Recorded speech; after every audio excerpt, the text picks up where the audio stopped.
میں آپ کو سمجھاتی ہوں. پہلی بات یہاں سے ہم بات کو شروع کرتے ہیں کہ جنوں کے بارے میں تھوڑی سی ڈیٹیل ہم یہاں پر دیکھ لیتے ہیں. سب سے پہلی بات یاد رکھیے گا کہ جنوں کی بارے میں کچھ حقیقتیں ہیں جنہیں ہم دیکھتے ہیں. ایک تو پہلی بات یہ ہے کہ جن انسان سے کمتر مخلوق ہیں, ٹھیک ہے, انسان کا ایک لیول ان کے اوپر آگے ہے, تو اس لیے ہمیں جنوں سے ڈرنے کی ضرورت نہیں ہے. پہلی بات یہ یاد رکھیں. جنوں کی عمریں طویل ہوتی ہیں, یعنی کہ بہت زیادہ طویل, یعنی 100 سال تو کچھ بھی نہیں ہے, آپ سمجھ لیجئے 400 سال 500 سال. اس کے علاوہ یہ انسانوں کی, گدھے کی, کتے کی, سانپ کی شکل بھی اختیار کر سکتے ہیں, اور ہم انہیں پہچان نہیں پاتے کہ یہ جن ہیں کہ حقیقت میں یہ اس قسم کے جانور ہیں. اس کے علاوہ یہ بخاری میں حدیث آتی ہے, ٹھیک ہے, تو آپ کو یہ ذہن میں رہے.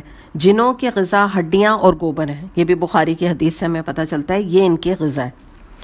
یعنی ہماری طرح یہ کھانا نہیں کھاتے, پلاؤ اور زردہ. پھر اس کے علاوہ یہ ویران, نجس یعنی گندی جگہوں پر رہتے ہیں. تبھی یہ دعا ہمیں سکھائی گئی ہے, مسنون دعا, اللہم انی اعوذ بک من الخبث والخبائث, یعنی اللہ میں تیری پناہ میں آتا ہوں خبیث جنوں اور جنیوں سے. تو یہ بھی پتہ چلا کہ ان کے جینڈرز بھی ہیں, میل بھی ہیں اور فیمیل بھی ہیں, اور تبھی ہم گندی جگہ, باتھ روم یا واش روم گندی جگہ ہیں, تبھی ہم ان کی پناہ مانگ کر اندر جاتے ہیں, اور وہاں یہ بالکل موجود ہوتے ہیں غسل خانوں میں. اس کے علاوہ جن مکلف مخلوق ہیں, ان کی جزا اور سزا ہوگی انسانوں کی طرح.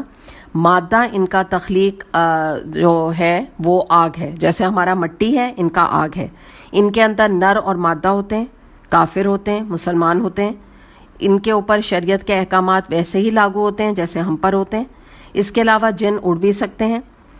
ان سے پناہ حاصل کرنے کے لیے یا کسی کو گھر میں اگر ان کا اثر محسوس ہو تو سمپلی سورہ البقرہ وہاں پڑھی جائے, آیت الکرسی پڑھی جائے, معوذتین پڑھی جائے, اور رقیہ شریعہ جو آپ کو کہ اگر آپ گوگل کریں تو آپ کو مل جائے گی, مشاری راشد کے آواز میں, تو بہت ہی عمدہ ہے. تو وہ جو ہے ایسے گھروں میں لگا دی جائے, اور ایسے لوگوں کو جن کو کہ اپنے اوپر اثر محسوس ہوتا ہے تو وہ اس کا اہتمام کریں.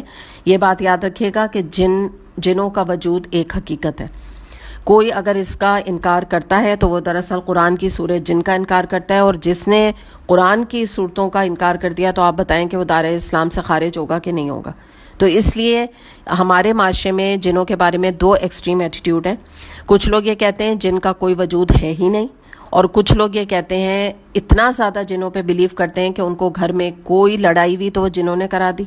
کوئی اگر ان کے گھر میں کوئی جس کو کہتے ہیں نا کہ کہیں سے ایک سوئی زمین پہ پڑی ہوئی مل گئی تو انہوں نے کہا یہ جنوں نے ڈال دی ہے سوئی. کہیں پر کوئی خون کا گوشت ہوتے ہوتے قطرہ نظر آ گیا تو اس کو بھی جن پہ بلیم کر دیا. تو یہ ایکسٹریم رویے پسندیدہ نہیں ہے. بہرحال یہ ایک حقیقت ہے, اور اس کو ایکسیپٹ کرنا ہمارے ایمان کا حصہ ہے.